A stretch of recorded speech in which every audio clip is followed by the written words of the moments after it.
गिरजा तोड़ कर यहाँ मस्जिद बनाने का एक बहाना उनको मिल सकता है। इसलिए हम इस गिरजा में नमाज नहीं पढ़े ताकि बाद में आने वाली कोई नस्ल इस गिरजा को तोड़कर मस्जिद बनाने का दावा या मस्जिद होने का दावा कर दे। इस तरह से दूसरों की इबादत गाहों की हिफाजत आज समझ किया जा सकता है। आज सबको नहीं किया जा सकता है। आज तो जिसकी लाठी उसी की है।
बैकग्राउंड पीछे ऊंचा है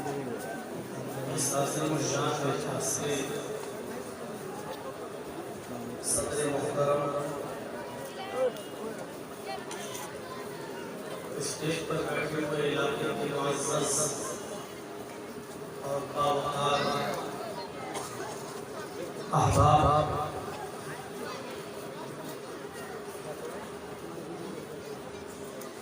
लखीमपुर और उसके अतराफ से तशरीफ़ लाए हुए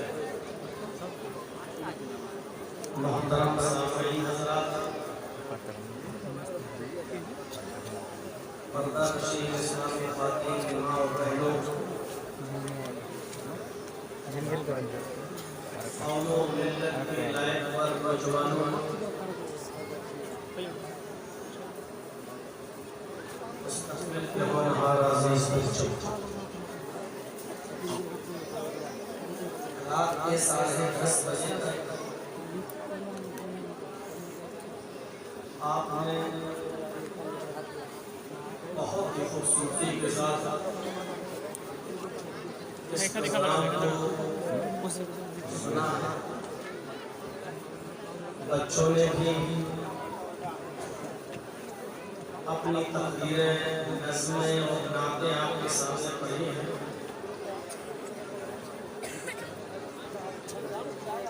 मगरिब के बाद से उलमाए किराम का खिताब भी आप सुन रहे हैं।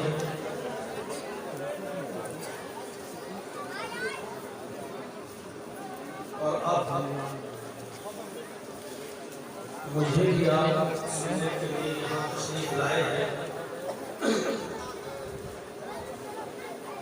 जो बातें कही गई हैं और जो बातें कही जा रही हैं, हम अल्लाह ताला से दुआ करते हैं कि या आमीन, हम कहने वालों को भी और सुनने वालों को भी अमल की पूरी तौफीक अता फरमाए।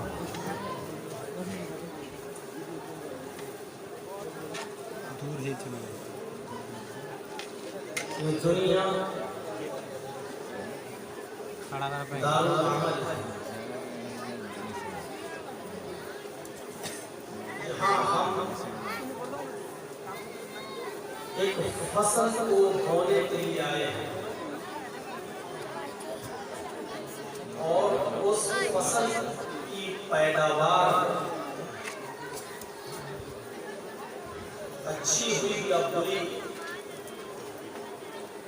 वो हमें आखिरत के अंदर देखने को मिलेगी। बोएंगे हम यहाँ और उस फसल को काटेंगे हम वहाँ।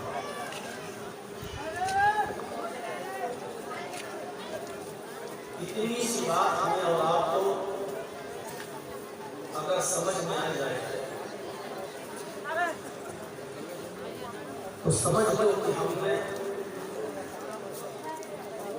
बहुत बड़े मकसद को हासिल कर सकते हैं।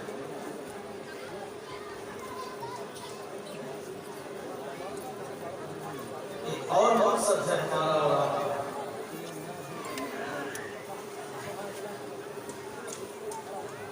अल्लाह तबारक व तआला ने हज़रत आदम अलैहिस्सलाम और हज़रत हव्वा अलैहिस्सलाम दोनों को जब जन्नत से निकाला और दुनिया में भेजा, तो इन दोनों के ताल्लुकात से ये दुनिया चली और इंसानियत फैली।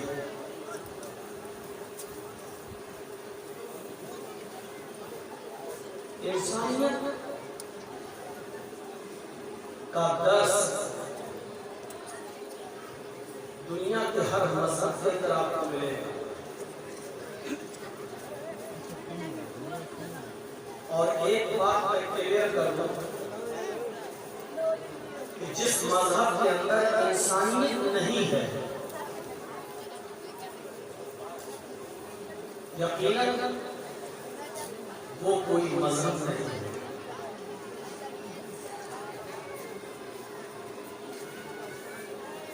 हमारा मजहब इस्लाम है। बहुत से लोग आपको ऐसे मिलेंगे मंचों पर, स्टेजों पर कहते हुए, और ज्यादातर राजनीतिक और पॉलिटिकल स्टेज जब होता है तो वहाँ ये बातें कही जाती है कि मैं न तो हिंदू हूँ न मुसलमान हूँ, मैं इंसान हूँ, मेरा धर्म इंसानियत है। इसमें कोई शक नहीं है कि इंसानियत की तालीम है, लेकिन ये भी हम डंके की चोट में कहते हैं कि हम सबसे पहले इस्लाम को मानते हैं, क्योंकि इंसानियत क्या है ये हमें मालूम ही नहीं था। ये हमें इस्लाम ने बताया है कि इंसानियत क्या है। मैं अपनी बात को आगे बढ़ाऊं उससे पहले मैं ज़हन बनाना चाहता हूँ आपका। एक बात अपने ज़हन में रख लीजिए, इस्लाम मजहब है, इस्लाम इज़्म नहीं है।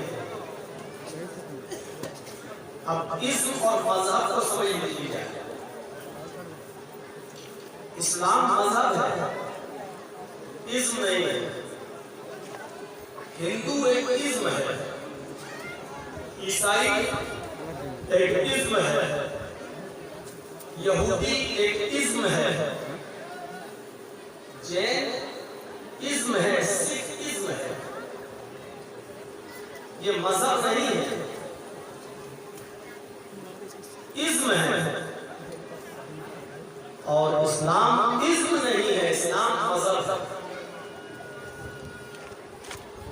मजहब किसे कहते हैं और इज़्म किसे कहते हैं, ये 2 मिनट 3 मिनट में इसको आप समझ लीजिए, फिर आपको मेरी पूरी तकलीफ समझ में आ जाएगी।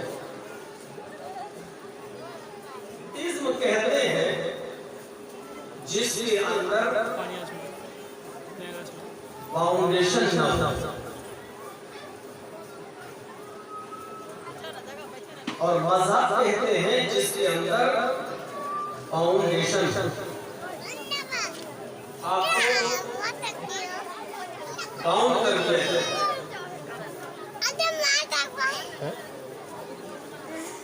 हिंदू धर्म के अंदर है कि गरीबों में दान दो, खैरात करो, लेकिन कितनी खैरात करो, कितनी दान दो, कुछ नहीं। लाखों रुपए का मालिक 100 रुपए देकर के छुटकारा पा जाएगा, लेकिन हमारे मजहब के अंदर जिसके पास 1 लाख रुपया है वो 100 रुपए देकर छुटकारा नहीं पा सकता है। उससे 2500 रुपया लिया जाएगा और गरीबों में और मिस्कीनों में दिया जाएगा। वो 100 रुपए देकर छुटकारा नहीं पा सकता।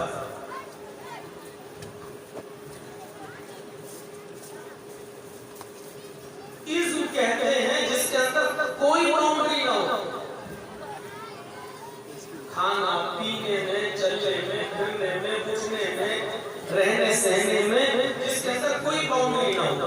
बस ये कहा जाए नींद भर के सोइए, लेकिन कब उठना है कब नहीं उठना है कोई बाउंड्री नहीं। इस्लाम नाम है मजहब का, इसके अंदर बाउंड्री है। आपके ऊपर 5 वक्त की नमाज फर्ज है,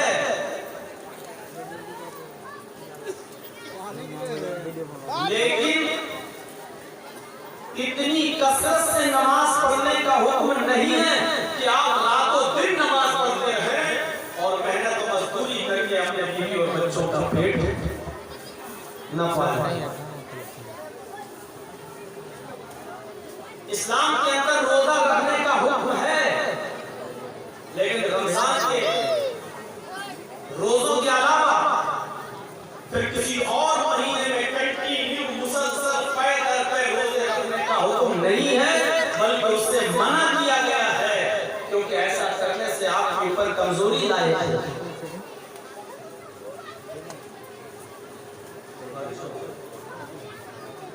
ठीक है, बैठिए। तफसीर तेज होगी तो सबसे पहले हमें लोग भाग लेंगे। बैठिए। आज आपके ईमान का इम्तिहान है, देखें मौलवी पहले भागते हैं क्या पहले भागते हैं। हम लोग कुछ नहीं कर सकते किसी भी मामले में, मां तशाऊ इल्ला तशा। इससे पहले जो तकरीर हुई थी हमारी 2 महीना पहले, देखिए कितनी तेज बारिश हुई। तो एक इज्म है, इस्लाम मजहब है, इसके अंदर एक बाउंड्री है। भैया बैठ जाओ यार, आप लोग बहुत देर से मिजाजी की बनने दे रहे हैं। कल से एक भी आदमी गलत हुआ है, कमेटी वालों से कह रहा हूं, एक भी आदमी ना आ जाए, उससे अपना पैसा तुम्हारा यूट्यूब चला कर और सबको डिस्टर्ब करते हैं, हर जगह लोगों को। कल आप लोगों को मैं सख्ती से कह रहा हूं कि अगर ये लगे रहेंगे तो मैं भागता हूं। बिल्कुल मैं क्लियर कर दे रहा हूं, एक वाला आया, हम आपको बता दे रहा हूं, तकलीफ नहीं करेंगे। साफ इन लोगों ने डिस्टर्ब करके रखा है सारे जलसे से बात करें, हर जगह डिस्टर्ब करके रखा है। आधा घंटा होने वाला हमको बोलते हुए 8 मिनट रह गए हैं, इनकी सेटिंग नहीं हुई, एक भी नहीं आया। तो मेरे भाइयों, इस्लाम एक मजहब है, इसके अंदर बाउंड्री है, फाउंडेशन है। ज़कात फर्ज है आपके ऊपर, लेकिन घर का सारा माल लुटा देना गरीबों और मिस्कीनों पर ये जायज नहीं है, क्योंकि सब लुटा दोगे तो तुम क्या करोगे, तुम भी मांगोगे। इस्लाम के अंदर हज है,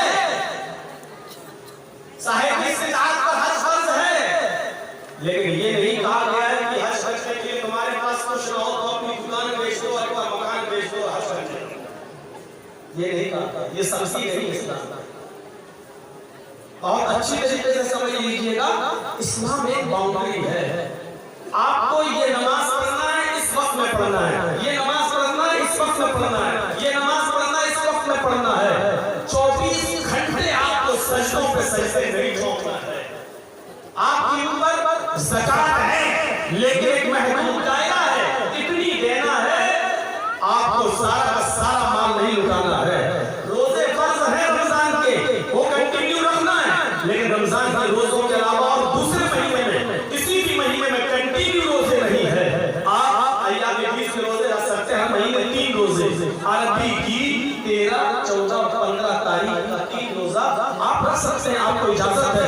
लेकिन हर महीने आप 20-25 रोजे रखें और कंटिन्यू पैदल पे रखें, ये आपके लिए जायज नहीं है। इस्लाम ने इससे कंटिन्यू रेगुलर रोजा रखने से मना किया है।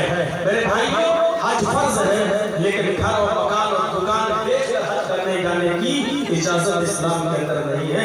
ये है इस्लाम, ये है मजहब।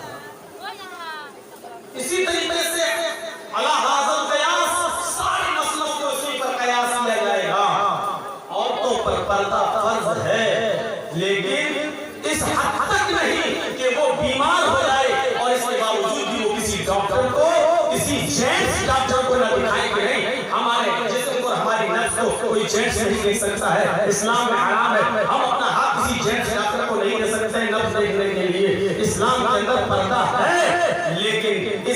पाबंदी नहीं है कि वो बीमारी और मजबूरी में भी घर से बाहर निकले, उसके लिए इजाजत है। वो जाएगी, डॉक्टर को दिखा सकती है, बवक्ते जरूरत अगर डॉक्टर ऑपरेशन करना चाहे तो उस लेडी डॉक्टर का ऑपरेशन भी कर सकता है। इस्लाम ने यहाँ उसको ऑपरेशन के लिए जेंट्स डॉक्टर की मदद और उसकी है और उसका ताउन की इजाजत दी है। तो मेरे प्यारे साथियों, हमें ये बात समझना पड़ेगी कि इस्लाम मजहब है जहाँ फाउंडेशन है, बाउंड्री। इसी तरीके से खाने और पीने के मामले में हमारी मर्जी नहीं, जो हम चाहे खाएं, ये इस्लाम तय करेगा कि क्या खा सकते हो, और ये भी तय करेगा इस्लाम की कितना खा सकते हो। ये साहब की दावत आई, बैठ गए साहब, और ये मालूम है कि दावत है इसलिए दोपहर में भी खाना नहीं खा रहे हैं। क्यों? भूखे रहे ताकि शाम को बस मटन और चिकन पे टूट पड़े। चाहे दावत हो, चाहे घर में हो, चाहे बारात में जाओ या वलीमे में जाओ, बाउंड्री हर जगह है। खाते वक्त अपने पेट के 3 हिस्से कर लेना है। एक हिस्से में खाना खाना है, एक हिस्से में पानी पीना है, और एक हिस्सा खाली छोड़ना है ताकि अल्लाह को याद कर सको, अल्लाह का जिक्र कर सको। मेरे भाइयों, ये फाउंडेशन इस्लाम ने लगाई है। उनके लिए जो अमल करें, उनके लिए नहीं जो सिर्फ सुनने आए हैं और उनको कल सुबह फिर तो देखेंगे कि आज जलसे में खाना मिलेगा, खाएगा, फिर आगे जलसा नहीं। कुछ लोग बेचारे जिंदा है खाने के लिए और कुछ लोग खाते हैं जिंदा रहने के लिए। जो खाता है जिंदा रहने के लिए वो अपनी जिम्मेदारियों को समझता है, लेकिन जो जीता है खाने के लिए वो ना अपनी जिम्मेदारी समझ सकता है, ना अपने औलाद की, ना अपने बीवी की, ना अपने बच्चों की, ना अपने मकान की, ना अपने घर की, ना अपने मुआशरे की, ना अपने समाज की, क्योंकि वो तो बेचारा जी ही रहा है खाने के लिए, उसका कोई मकसद सही है। और जब इंसान अपने मकसद से हट जाता है मेरे भाइयों, तो फिर उसकी जिंदगी बेकार हो जाती है, वो बोझ बन जाता है समाज पर और सोसाइटी पर। इसलिए आज दुनिया में हर शख्स चीख रहा और चिल्ला रहा है कि इस्लाम कोई टेररिस्ट और आतंकवाद से जोड़ने की कोशिश की जा रही है। यूपी के मौजूदा दौर के हालात देखिए, बाकायदा जब एक पार्टी के पास विकास, रोजगार के मुद्दे नहीं हैं, कानून व्यवस्था खराब हो चुकी है, तो उनके पास सिवाय इस तरीके की स्पीच देने के और उस स्पीच से हिंदू और मुसलमान करने के और उसके पास अब कोई रास्ता नहीं रह गया है। उनके नेता भगाए जा रहे हैं, पीटे जा रहे हैं, दौड़ाए जा रहे हैं। हाल यहाँ तक हो चुकी है कि वो अपने स्टेज पर खड़े होकर उठा बैठक भी लगा रहे हैं कि हमने 5 साल में कोई काम नहीं किया, हमें क्षमा कर दो, इस मतलब एक बार और मौका दे दो, हम देखिए 5 साल में हम तुम्हारे लिए क्या करेंगे।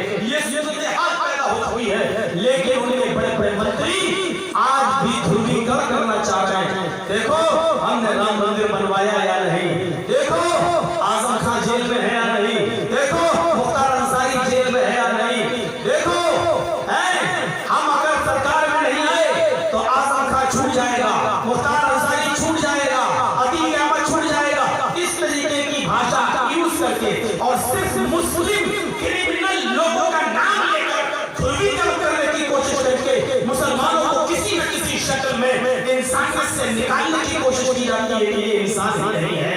कभी हिजाब का मुद्दा उठाकर, कभी आप देखिएगा इसके बाद एक मुद्दा उठेगा, किसका? जनसंख्या बढ़ रही है, अब एक कानून लाया जाए, हम दो हमारे दो, एक दबेगा दूसरा उठेगा, दूसरा दबेगा तीसरा उठेगा, तीसरा दबेगा चौथा उठेगा, ये एक करके उठेंगे, क्योंकि अब राजनीति के लिए यही चीज रह गई है, जो जितना ज्यादा मुसलमानों को अलग करके हिंदुओं को एक करते, वो समझता है कि मैं ही बस बादशाह बन सकता हूँ, मैं ही राजा बन सकता हूँ। इसलिए आज के इस दौर में इंसानियत के मौजूद पर गुफ्तगू करना बहुत जरूरी है। इस्लाम मैं तनके की चोट पर कहता हूँ, इंसानियत का सबसे बड़ा दर्स और इंसानियत का सबसे बड़ा पाठ अगर किसी ने पढ़ाया है तो इस्लाम है। ऐसी इंसानियत आपको कहीं नहीं मिलेगी। आइए पहले कुरान की एक दो आयतें पढ़ते हैं, तर्जुमा करके और आपको बताते हैं कि इंसानियत कहाँ है। वलक़द कर्रमना बनी आदम व हमलनाहुम फिल बर्रि वल बहर व रज़क़नाहुम मिनत तय्यिबात व फज़्ज़लनाहुम अला कसीरिन मिम्मन खलक़ना तफ़ज़ीला। कुरान की इस आयत पर गौर कीजिए। यहाँ मुसलमान और हिंदू का नाम नहीं लिया जा रहा है। अल्लाह कहता है हमने आदम के हर बेटे को इज्जत दी है। वकर्रमना बनी आदम, मैंने आदम के सारे बेटों को, आदम की सारी औलाद को हमने मुकर्रम बनाया है, हर एक को इज्जत दी है। हिंदू भी बाइज्जत है, मुसलमान भी बाइज्जत है, सिख भी बाइज्जत है, जैन भी बाइज्जत है। दुनिया में जितने मज़ाहिब हैं सब आदम की औलाद, जो भी मज़हब के मानने वाले आदम की औलाद है। अल्लाह कहता है हमने आदम के हर बेटे को, हमने बनी आदम को मुकर्रम बनाया है, मुअज़्ज़ज़ बनाया है, बाइज्जत बनाया है। और आदम के हर बेटे को हमने वहमलनाहुम फिल बर्रि वल बहर, हमने आदम के हर बेटे को खुशकी और तरी में, खुशकी और समंदर में हमने उनको सवारी दी है। हमने उनको सवारी, यानी हमने उनको सवार किया, उठाया है। आप देख लीजिए, अगर एक हिंदू को इज्जत है तो एक मुसलमान को भी इज्जत मिली हुई है। समंदर में नाव या पानी के जहाजों में अगर सफर करते हैं तो आदम का हर बेटा करता है। पानी पर किसी की मिल्कियत नहीं है, वो हिंदू भी उसमें चलता है, मुसलमान भी चलता है, सिख भी चलता है, ईसाई भी चलता है। उसी को अल्लाह कह रहा है दुनिया में पानी में भी और खुशकी में भी, जमीन पर भी ये सवारियां हमने सबको दी है। किसी एक को इसका मालिक नहीं बनाया है। अल्लाह ने हवा बनाई है, ये किसी एक के लिए नहीं, हिंदू मुसलमान सिख ईसाई सबके लिए है। आप अल्लाह ने पानी बरसाया है, हिंदू और मुसलमान सिख और ईसाई सबके लिए है। अल्लाह ने सूरज की रोशनी दी है, हिंदू और मुसलमान सिख और ईसाई सबके लिए है। फरमाया जब हमने अपनी चीजों में भेदभाव नहीं किया है तो तुम भेदभाव कैसे कर सकते हो? अगर तुम्हारा कोई पड़ोसी गैर मुस्लिम है, अगर तुम्हारा कोई पड़ोसी हिंदू है, या तुम्हारा पड़ोसी ईसाई है, या तुम्हारा पड़ोसी सिख है या जैनी है, और तुम पेट भर के खाना खाकर सो जाते हो और तुम्हें मालूम है कि मेरा पड़ोसी भूखा है, अल्लाह की कसम 5 वक्त की नमाज पढ़ने के बावजूद तुम मोमिन नहीं हो। फरमाया वल्लाही ला युमिन, वल्लाही ला युमिन, वल्लाही ला युमिन। अल्लाह की कसम तो मोमिन नहीं, वो मोमिन नहीं, वो मोमिन नहीं जो खुद पेट भर के खाना खा ले, जो खुद पेट भर के खाना खा ले और उसका पड़ोसी भूखा सो जाए। हिंदू और मुसलमान की कोई कैद नहीं लगाई जा रही है। ये इंसानियत भरा दर्स अगर दुनिया की किसी मजहब के अंदर है तो वो इस्लाम देता है। हर मजहब देता है किसी न किसी शक्ल में। मेरे प्यारे साथियों, हम आज हिंदुओं को मुसलमानों से और मुसलमानों को हिंदुओं से लड़ाने की कोशिश करते हैं। हम उस खून की लाशों पर कुर्सियां जमाने की कोशिश करते हैं और कुर्सियों पर बैठने की कोशिश करते हैं। अल्लाह कहता है हमने आदम के हर बेटे को इज्जत दी है, हमने आदम के हर बेटे को खुशकी और तरी में, पानी में और जमीन में सवारी दी है। वरज़क़नाहुम मिनत तय्यिबात, आसमान से बारिश बरसाकर खेतों में जो अनाज पैदा किया है, पाकीज़ा रिज़्क़ उतारा है, वो भी मैंने सबको दिया है। वो हिंदुओं को भी दिया, मुसलमानों को भी, सिखों को भी और ईसाइयों को भी। हिंदुओं के खेतों में भी अनाज पैदा होता है, मुसलमानों के खेतों में भी, सिखों के खेतों में भी और ईसाई के खेतों में भी। हमने कोई भेदभाव नहीं किया है, लिहाजा तुम्हें भी किसी को भेदभाव की नजर से नहीं देखना है। वहमलनाहुम फिल बर्रि वल बहर व रज़क़नाहुम मिनत तय्यिबात व फज़्ज़लनाहुम अला कसीरिन मिम्मन खलक़ना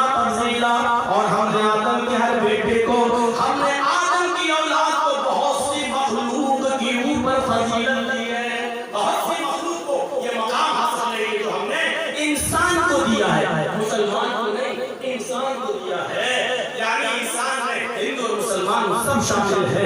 ये कुरान कह रहा है, कुरान ये हमें बता रहा है कि हर आदमी का बेटा बाइज्जत है। आप किसी को भी जलील करने का हक नहीं रखते हैं। अल्लाह ने हमने सबको मुअज़्ज़ज़ बनाया, सबको मोहतरम बनाया, सबको हमने इज्जत दी है। आप कौन होते हैं किसी की इज्जत को बदनाम करने वाले? आप कौन होते हैं किसी की इज्जत से खिलवाड़ करने वाले? आप कौन होते हैं किसी की इज्जत को उसके सर से उतार कर जमीन पर रोकने वाले? आपको यहाँ अल्लाह ने नहीं दी। हज़रत इब्राहिम जो कभी अकेले खाना नहीं खाते थे, अपने दस्तरखान के ऊपर एक बार बाजार में गए, भूख भी आए, कोई नहीं मिला तो एक फकीर को बुलाए। जैसे उस बुजुर्ग को जमीन पे अपने दस्तरखान पे बिठाया, 90 साल का बूढ़ा, उसने दस्तरखान से रोटी का लुक़मा उठाकर मुंह में रखना चाहा। उसने कहा बिस्मिल्लाह, मैं शुरू करता हूँ आग के नाम से, क्योंकि वो आग का पुजारी था, वो आतिश परस्त था, वो मजूसी था, वो आग की पूजा करता था। उसने अल्लाह का नाम नहीं लिया, बल्कि क्या कहा? बिस्मिल्लाह, शुरू करता हूँ मैं आग के नाम से, यानी आग ही हमारा रब है। हम शुरू करते हैं आग के नाम से। हज़रत इब्राहिम अलैहिस्सलाम ने उसका हाथ पकड़ा, खाने का लुक़मा नीचे रख। क्यों? ये तेरे खुदा ने नहीं दिया है, आग ने, ये मेरे रब ने दिया है। अगर खाना मेरे दस्तरखान पे खाना है तो बिस्मिल्लाह बोलो, बिस्मिल्लाह। उसने कहा इब्राहिम, भूखा मर जाना गवारा है, लेकिन तेरे रब का नाम लेना तुम्हारा नहीं। जब आदमी भूखा होता है तो कुछ भी कहने को तैयार हो जाता है, लेकिन उसने क्या कहा? भूखा मर जाना गवारा, लेकिन तेरे रब का नाम लेना गवारा नहीं। इब्राहिम ने कहा चलो नहीं खिलाओ, चला। इधर अल्लाह ने जिब्राइल अलैहिस्सलाम को भेजा और इब्राहिम को हुक्म दिया, इब्राहिम जाओ उस बूढ़े को दस्तरखान पर बुला कर लाओ और उसको खिलाओ। जिब्राइल अलैहिस्सलाम ने पूरी बात बता दी। इब्राहिम अलैहिस्सलाम गए और बुला के लाए और बूढ़े से कहा लो खाओ बाबा, जिसका भी नाम लेकर खाना हो खाओ। उस बूढ़े ने कहा इब्राहिम, अचानक लहजा कैसे चेंज हो गया है, अचानक नरमी कैसे आ गई है? अब तुम आपके नाम लेने पर भी हम खिलाने के लिए तैयार, ऐसा क्यों? कहा इब्राहिम अलैहिस्सलाम ने, बाबा मेरे रब की रहमत को गवारा नहीं हुआ कि उसके दस्तरखान से कोई भूखा चला जाए। मेरे रब ने मुझसे कहा या इब्राहिम, तुम तो उस बुढ़े को आज अपने दस्तरखान पे लाए हो। उस बुढ़े की उम्र को 90 साल है, 90 साल। 90 साल की जिंदगी में उस बूढ़े आदमी ने एक भी बार मेरा नाम नहीं लिया। उस बूढ़े ने कभी भूल कर भी धोखे से भी मेरा नाम नहीं लिया। मेरे रब ने मुझसे कहा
रब्बुल आलमीन मोमिनों को भी खिलाता है, काफिरों को भी खिलाता है। अल्लाह वो है जो कभी नहीं देखता इस बंदे ने कलमा पढ़ा है, ये मेरी इबादत करता है, हम इसको खिलाएं। और ये मंदिर का पुजारी है, देवी देवताओं में आस्था रखता, हम इसको न खिलाएं। मेरे भाइयों, अल्लाह रब्बुल आलमीन की शान करीमी और शान रुबूबियत ये कि आज तक उसने भेदभाव नहीं किया है, आज तक उसने किसी के दरमियान तफरीक नहीं की है। ये कुरान हमें दर्श देता है कि आप भी किसी के साथ भेदभाव नहीं कर सकते। ये कुरान की एक आयत है, मैंने आपके सामने रखी है। आइए दूसरी आयत पढ़ते हैं। इस आयत के अंदर अल्लाह रब्बुल आलमीन ने पूरी दुनिया की इंसानियत को एक खानदान से जोड़ दिया है कि तुम एक खानदान हो। जब खानदान एक है तो सब रिश्तेदार हो। या अय्युहन नास इन्ना खलक़नाकुम मिन ज़करिन व उन्सा। या अय्युहन नास इन्ना खलक़नाकुम मिन ज़करिन व उन्सा व जअलनाकुम शुऊबन व क़बाइल लितअराफ़ू। ऐसा दुनिया के इंसानों, किसी मौलाना से पूछना अल्लाह ने मुसलमानों का नहीं कहा, क्या कहा इंसान? या अय्युहन नास, ऐसा दुनिया के इंसानों, इन्ना खलक़नाकुम मिन ज़करिन व उन्सा, हमने तुमको एक मर्द एक औरत से, एक पुरुष और एक स्त्री से जन्मा है। हमने तुमको एक मर्द और एक औरत से पैदा किया है। तुम एक ही परम पिता की संतान हो, तुम एक ही माता के बेटे हो, तुम्हारा बाप एक है, तुम्हारी माँ एक है। जब सारी दुनिया के इंसानों का बाप एक है और सारी दुनिया के इंसानों की माँ एक है, तो सारी दुनिया के इंसान आपस में कौन हुए? क्लियर है भाई? छोटे मोटे रिश्ते तो हमें भी बनाना आते हैं। जब बाप एक हो, माँ एक हो, तो सब भाई भाई। हम उसमें फंस जाते हैं। बीवी की बहन को क्या कभी तो बहुत मशहूर हो गया सारी, लेकिन बीवी अपने पति की बहन को क्या बोलेगी वही कंफ्यूज हो जाता है। 20-22-25 सालों से बाहर है, रिश्तेदारी कभी सोचिए क्या होती है। हम भी कभी कभी कंफ्यूज हो जाते हैं। कभी निकलता ही है मेरे मुंह से कि फला नंद है, फला ये, सोचता हूँ कि गलत ना निकल जाए। कभी कभी कुछ मसले पूछने आती हैं औरतें, तो पूछती कि मौलाना साहब बताइए मेरी नंद का ये मसला, तो मैं पूछता हूँ नंद क्या होती है, पूछना पड़ता है कभी कभी, तो हम लोग भी कंफ्यूज हो जाते हैं। लेकिन ये मसला तो बहुत क्लियर है। या अय्युहन नास इन्ना खलक़नाकुम मिन ज़करिन व उन्सा, हमने तुमको एक ही मर्द और एक ही औरत से पैदा किया है। तुम्हारा बाप एक है, तुम्हारी माँ एक है, तुम एक ही परम पिता की संतान हो, एक ही माँ के बेटे हो। तुम्हारा एक ही बाप है आदम, तुम्हारी एक ही माँ हव्वा। उसी को तुम परशु, उसी को तुम कह लो कि तुम्हारा एक ही बाप है आशु और एक ही माँ है हिवती यशरूपा। तुम एक ही बाप आशु के आदम के बेटे हो, तुम एक ही माँ हव्वा यशरूपा की औलाद हो। तुम सबकी माँ एक, तुम सबका बाप एक। हमने कबीले बिरादरियां जातें बनाई हैं, ये भी नहीं बनाई है। तुम खान हो, पठान हो, तुर्क हो, अंसारी हो, तेली हो, राजपूत हो, ये बनाई है। अल्लाह ने ये नहीं कहा ये शेख शाहबादी है, ये सूजापुरी है। हमने बनाया है ये सब कुछ, इनकार नहीं है। लेकिन याद रखना, कोई खान अंसारी से ऊंचा नहीं है, कोई अंसारी तुर्क से ऊंचा नहीं है, कोई तुर्क किसी तेली से ऊंचा नहीं है।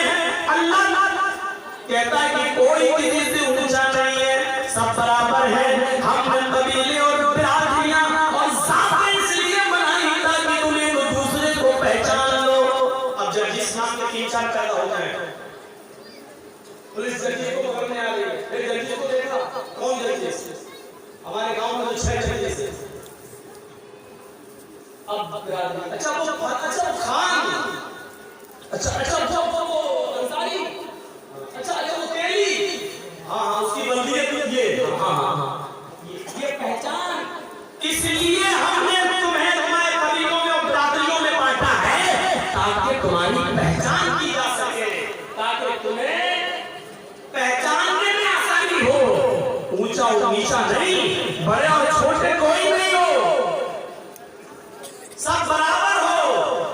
बड़ा तो बस एक ही है अल्लाह की नजर में। इन्ना अकरमकुम इंदल्लाहि अत्काकुम, जो अल्लाह से सबसे ज्यादा डरने वाला है, जो अल्लाह से सबसे ज्यादा डरने वाला है वो सबसे बड़ा है। अल्लाह से सबसे ज्यादा डरने वाला, आपको मालूम होगा खौला बिन्त सालबा, जिनके पति ने, जिनके शौहर ने बुढ़ापे में अपनी बीवी से, खौला बिन्त सालबा से ज़िहार कर लिया था। ज़िहार कहते हैं उनको अपने ऊपर अपनी मां की तरह हराम कर लिया और गुस्से में कह दिया चल चल तू आज से मेरी अम्मा, अंत अलैया का ज़हर उम्मी, आज से तू मुझ पर मेरी मां की तरह हराम हो गई। जैसे मेरी मां मुझ पर हराम है तू भी नहीं छुएंगे तुझे, मेरे करीब नहीं आना। तो अरब के अंदर ये दस्तूर था, जब कोई शख्स अपनी बीवी को ये कह देता था कि तू मुझ पर मेरी मां की तरह हराम, तो वो हराम हो जाता था। अब शौहर अपनी बीवी से मिल नहीं सकता था, बल्कि शौहर के ऊपर, पति के ऊपर जरूरी हो जाता था कि वो उसकी खिदमत करे, मां की तरह उसकी सेवा करे। अब वो उससे मिल नहीं सकता था, गुस्से में कह तो दिया, लेकिन गुस्सा ठंडा हुआ तो बहुत पछताए। लेकिन अब होता क्या है, जब सारे रास्ते निकल तो औस इब्न सामित ने कहा हाय खौला, तुम अल्लाह के नबी के पास जाओ और उनसे कहो मेरे लिए कोई रास्ता निकालो। तो खौला बिन्त सालबा जब अल्लाह के नबी के पास जाती है तो अल्लाह के नबी ने भी पूरी बात सुनने के बाद फरमाया खौला, मेरे पास भी तुम्हारे लिए कोई रास्ता नहीं है, तुम्हारे शौहर ने तुम्हें अपने ऊपर हराम कर लिया, तुम उनसे दूर रहो। अल्लाह के नबी, अगर आप हमारे लिए रास्ता नहीं निकालेंगे तो कौन निकालेगा? आपने कहा आए अल्लाह की बंदी, मेरे पास कोई रास्ता नहीं है, अब तुम अपने शौहर, अपने पति पर हराम हो चुकी हो, अब तुम उनके करीब नहीं जा सकती हो, जाओ कोई रास्ता नहीं है। मायूस हो गई, परेशान हो गई, सोचने लगी कि जब नबी के पास रास्ता नहीं निकला तो कहां रास्ता निकलेगा। चलिए अल्लाह के नबी ने दरवाजा बंद कर दिया, मस्जिद नबी से निकलती है, अल्लाह के नबी के हुजरे से निकलती है, मस्जिद नबी के दरवाजे को देखती है, हुजरा और मस्जिद करीब करीब, मस्जिद नबी के दरवाजे को देखती है, मस्जिद में घुस जाती है, वुजू बनाती है और 2 रकात नफिल नमाज पढ़ती है और नमाज पढ़ने के बाद अल्लाह से दुआ मांगती है,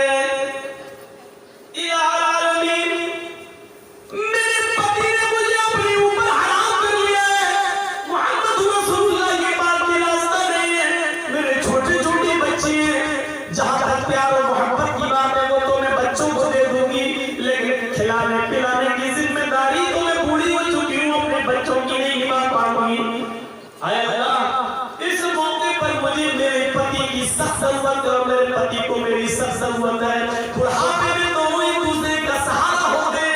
अल्लाह, अगर तूने कोई रास्ता नहीं निकाला तो हमारे लिए रास्ता कौन निकालेगा? वो अपने हाथ को उठाए हुए अल्लाह से दुआ मांग रही है, गिड़गिड़ा रही है। अभी दुआ मांगकर हाथों को नीचे नहीं किया है, अभी दुआ मांगकर उसने अपने हाथों को नीचे नहीं किया है। उधर अल्लाह ने फरमाया अगर उस बंदी के लिए हम रास्ता नहीं निकालेंगे तो कहां जाएगी?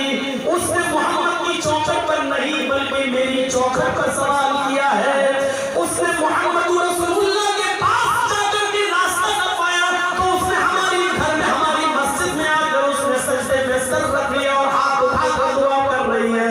आए जिब्रील, जाओ एक हल्की सी सजा मुतय्यन कर दो शौहरों के लिए, ताकि आइंदा इन सजा को देखकर कोई भी शख्स अपनी बीवी को जल्दी अपने ऊपर हराम न करे, और अगर हराम कर ले तो उसके ऊपर एक कफारा, एक जुर्माना आयद कर दो कि ये जुर्माना लगा दो, और वो जुर्माना अदा करके उसको अपनी बीवी बना सकता है।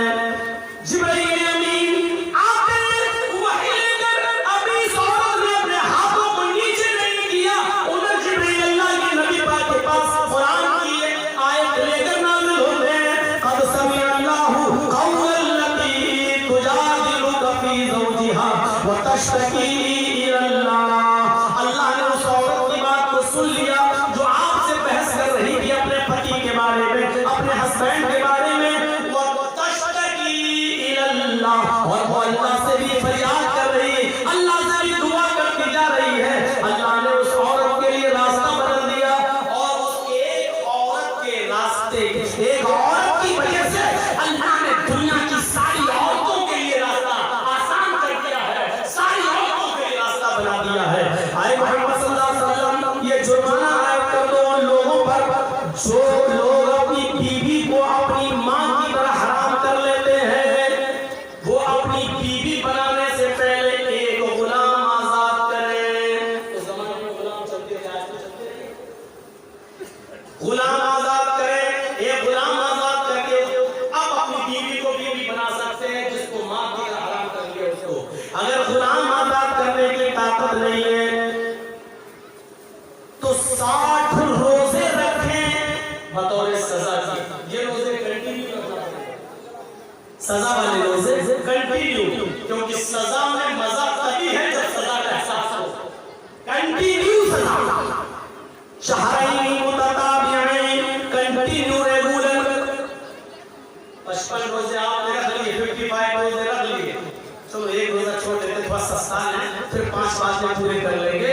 आपने जानबूझकर एक रोजा छोड़ दिया, चलो एक दिन सस्ता के 5 और बाद में रख लेंगे, तो आपने जहां एक छोड़ा जानबूझकर, वो एक रोजे का छोड़ना आपके 55 रोजों को बेकार कर देगा। अब आप फिर से 1 से लेकर 7 तक ये 55 लेंगे। हाँ, उस बीमारी की वजह से आप छोड़ रहे, बुखार आ गया या कोई बीमारी है और जिस वजह से रोजा छोड़ना जरूरी हो गया, तो ऐसी कंडीशन में उज़्र और मजबूरी की वजह से आप रोजा छोड़ेंगे, तो फिर आपका रोजा वो 55-56 रोजे आपके बेकार नहीं होंगे, बल्कि उस बीमारी के खत्म होते ही, उस उज़्र के खत्म होते ही छूटे हुए रोजे बाद में आप पूरे कर लेंगे। उज़्र और बीमारी की बात अलग है, लेकिन बिना उज़्र के अगर आपने एक छोड़ दिया तो जितने रखे थे सब बेकार, फिर से आप एक से शुरू। बिल्कुल टीबी का कोर्स है, 9 महीने दवा खाना है, दवा खा के उतार के 8 महीने खाई, 1 महीना छोड़ दी, 1 दिन 2 दिन के लिए छोड़ दी, ये कोर्स बेकार, अब फिर से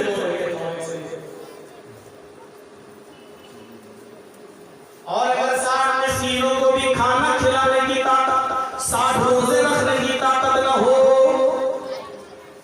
तो फिर 60 मिस्कीनों को खाना खिलाओ। 60 मिस्कीनों को, अब 60 मिस्कीनों को पेट भर के खाना चाहे, एक ही बार 60 को बुला कर खिला दो, या 10-10 करके 6 मरतबा में खिला दो। आज 10 को खिला दो, कल 10 को खिला दो, परसों 10 को खिला दो, 10-10 करके 6-6 में खिला दो, 5-5 करके 12 दिन में खिला दो, 1-1 करके 2 महीने में खिला दो, 60 दिन। लेकिन जब तक 60 मिस्कीन पूरे नहीं हो जाएंगे तब तक आप अपनी बीवी से मिल नहीं सकते।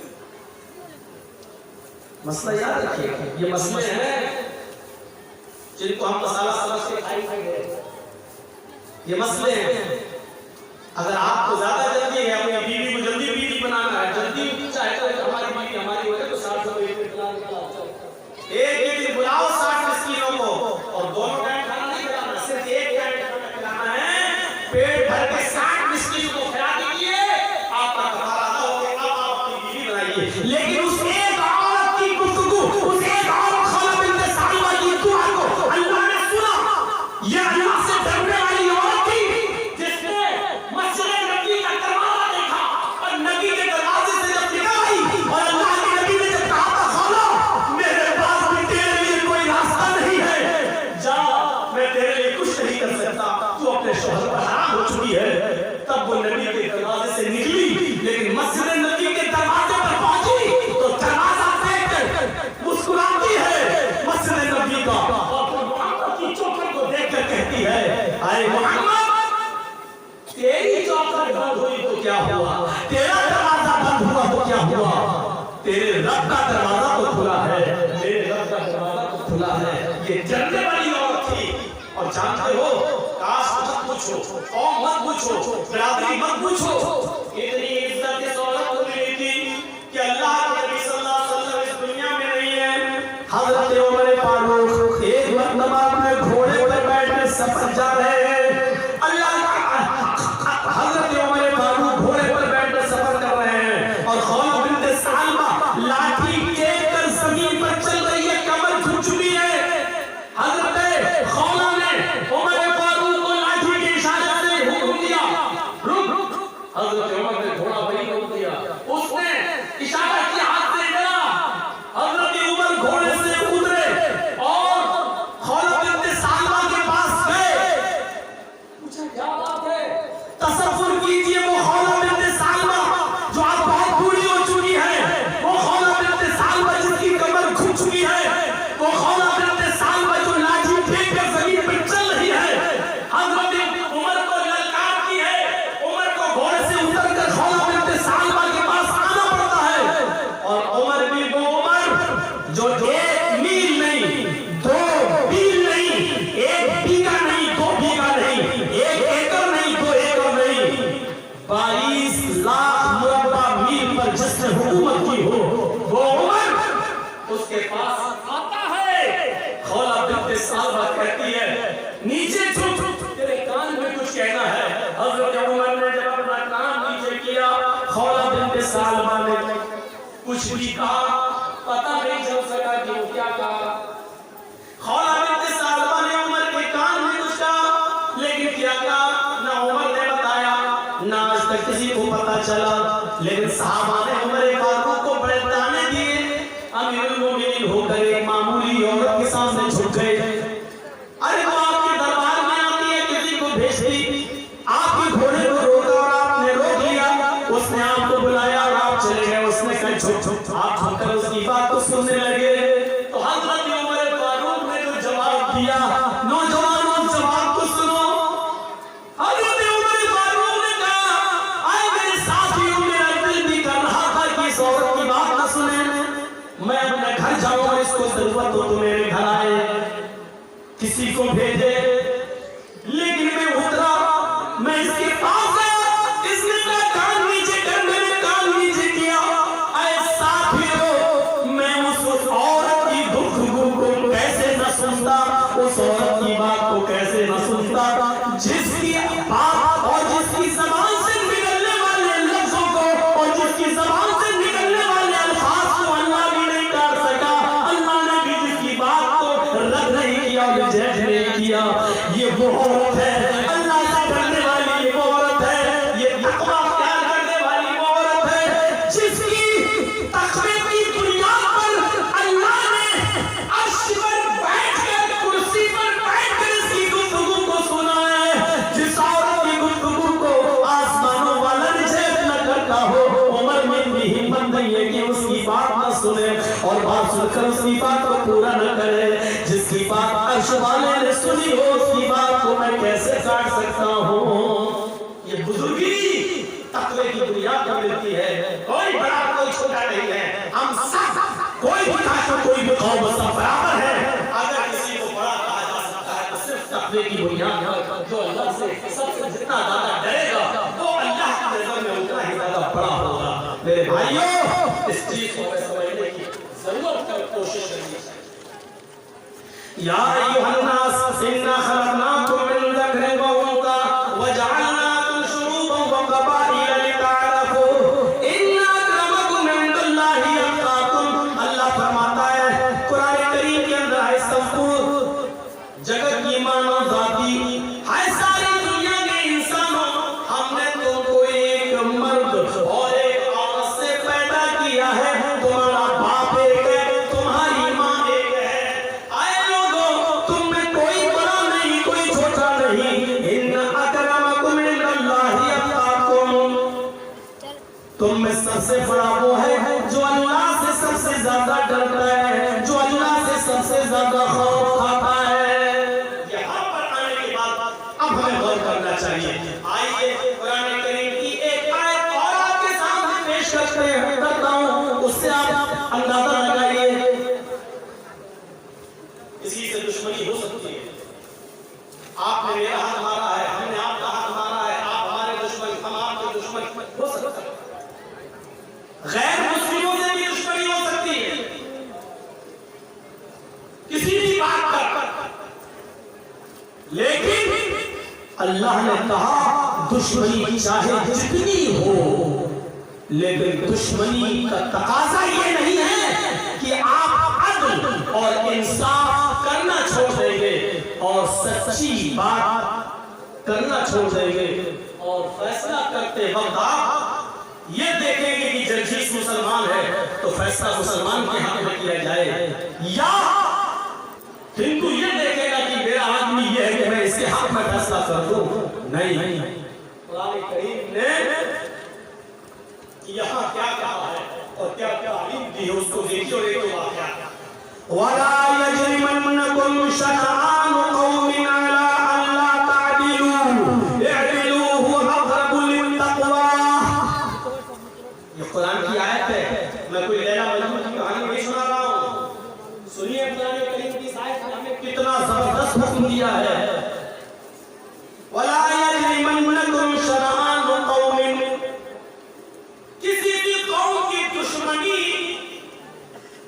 तुम्हें इस बात पर मजबूर न कर दे कि अल्लाह तादिलू की तुम उनके दरमियान इंसाफ न कर सको, न्याय न कर सको, न्याय न कर सको, अदल इंसाफ न कर सको। अगर इस बात पर मजबूर कर दिया तो समझ लो कि आप मोमिन नहीं, मुसलमान हैं और सामने मेरा दुश्मन है और जज साहब जज हैं, जज की कुर्सी पर बैठे हैं, मुसलमान है, जज है, लेकिन मेरी किसी से दुश्मनी है और इत्तेफाक से उसी का मुकदमा मेरी अदालत में आ गया है। अब जज साहब अपनी दुश्मनी निभाना चाहते हैं, ठीक है, जिसके साथ इसका मुकदमा चलना, फैसला इसके खिलाफ, चाहे वो कितना बड़ा ईमानदार हो, चाहे वो कितना बड़ा हक़ हो, लेकिन जज साहब अपनी दुश्मनी निभा रहे हैं। नहीं साहब, जमीन का चल रहा है, हम कुछ न कुछ कानूनी पॉइंट निकाल कर इसको दे देंगे, इसको नहीं देंगे। जैसे हुआ सुप्रीम कोर्ट तक में हुआ है, 1949 तक मस्जिद थी, कोर्ट मान नहीं है। 1949 तक नमाज पढ़ी जाती थी, कोर्ट ये भी मान रही है। मुसलमानों ने मंदिर तोड़कर ये मस्जिद नहीं बनाई, जो हिंदू लोगों ने दावा किया है कि बाबर ने मंदिर तोड़कर मस्जिद बनाया। कोर्ट में उस चीफ जस्टिस ने ये भी लिखा उस फैसले में कि हिंदू लोग ये साबित नहीं कर पाए कि मंदिर तोड़कर मस्जिद बनाई गई। ये भी गलत है, मंदिर तोड़कर मस्जिद बनाना भी हिंदू लोग साबित नहीं कर पाए, ये भी कोर्ट ने माना। और इतने लंबे चौड़े फैसले में ये सारी बातें मानने के बाद फिर कहा चूंकि ये किसी की आस्था का विषय है, चारों तरफ वहां मंदिर ही मंदिर है, अगर वहां मस्जिद बन जाती है तो भजन और गानों की आवाजों की वजह से वहां हिंदू और मुस्लिम झगड़े होते रहेंगे बराबर।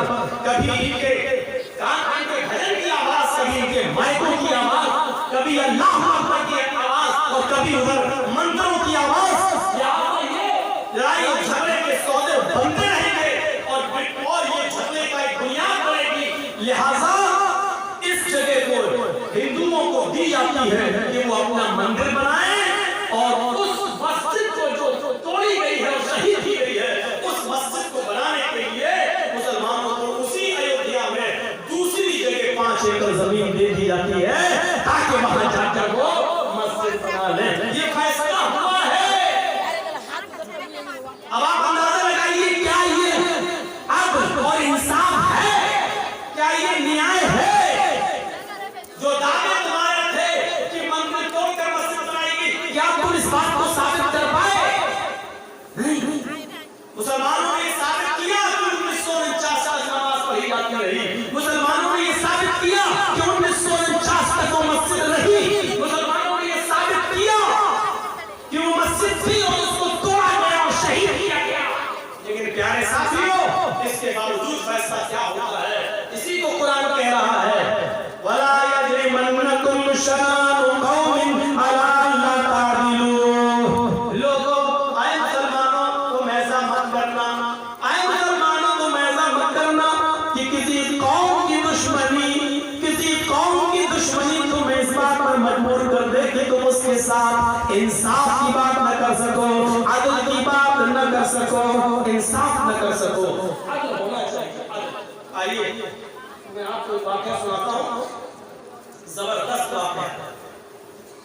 हजरत अली रज़ी अल्लाह तआला अन्हु की ज़िना हो जाती है। हजरत अली रज़ी अल्लाह तआला अन्हु की ज़िना जानते हैं नहीं जानते? तो ऐसे बताता हूं, लोहे की एक चादर नुमा कोई चीज होती थी जिसको गले में से डाल दिया जाता था और नीचे तक बनी होती थी ताकि जंग में जब लड़े और काफिरों के तीर आए तो मेरे जिस्म पर न लगे, उस लोहे की ज़िरा पर आए तो हमारे सीने में हमारी पीठ पर न लगे, बल्कि ज़िरा से चलाए। तो उसको पहन लिया जाता था। हमारे यहाँ उसकी दूसरी शक्ल होती है क्या प्रूफ जैकेट, ज़िरा। हज़रत अली की ज़िरा हो गई, ढूंढते रहे, तलाश करते रहे, वो ज़िरा नहीं मिली। और 6 महीने के बाद वो ज़िरा एक यहूदी के पास देख ली। हज़रत अली उसके पास गए, कहने लगे यहूदी क्या ये ज़िरा किसकी है? यहूदी ने कहा तो मेरी है। हज़रत अली ने कहा तुम झूठ बोल रहे हो, ज़िरा मेरी है। उसने कहा देखो अमीरुल मोमिनीन, हज़रत अली अमीरुल मोमिनीन है, हज़रत अली खलीफा है। उसने क्या कहा? अमीरुल मोमिनीन आप गलत बोल रहे हैं। हज़रत अली ने कहा मैं गलत बोल रहा हूं? कहा इस अच्छी और खूबसूरत ज़िरा को देखकर आपकी नीयत खराब हो रही है।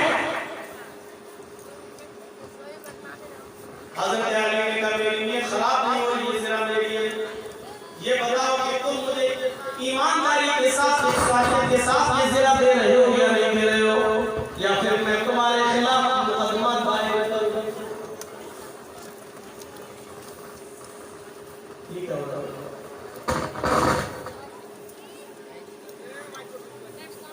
तो उस यहूदी ने क्या कहा? अमीरुल मोमिनीन आप शौक से मुकदमा दायर कर सकते हैं, अगर आपको ये ज़िरा लेना तो अदालत में साबित करो ये ज़िरा आपकी। यहूदी को भी पता नहीं क्या था कि वो देखना चाह रहा था कि हज़रत अली देखें अपना हुक्म चला कर लेते हैं या कानून इनके लिए भी है। इनकी किताब कुरान कहती है तो क्या वो उस पर अमल भी करते हैं या नहीं करते?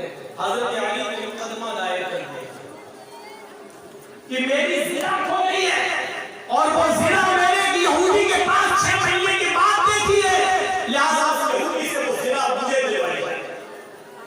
और ये फैक्ट है, ये हकीकत है कि वो ज़िना अली की थी। अली कैसे झूठ बोल रहे हैं? उन्हीं की मुकदमा दायर हो गया। उस यहूदी के पास नोटिस पहुंच गया, उस यहूदी के पास नोटिस पहुंच गया तुम्हें फला दिन कोर्ट में अदालत में आना होगा।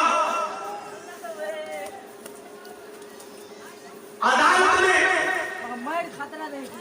लाया, यहूदी आया, हज़रत अली बाहर खड़े, यहूदी भी बाहर खड़ा है।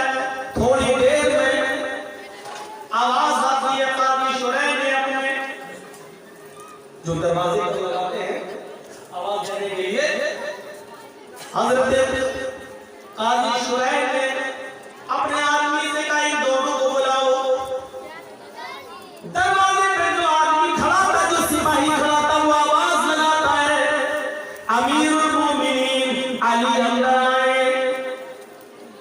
काज़ी शुरैह टोकते हुए कहते हैं आए सिपाही आवाज ये लगाओ अली का घरे में आए, अमीरुल मोमिनीन का लफ्ज़ मत लगाओ, क्योंकि हज़रत अली इस कोर्ट में आ रहे हैं और अदालत के अंदर ये ताज़ीमी जुमले नहीं कहे जाते।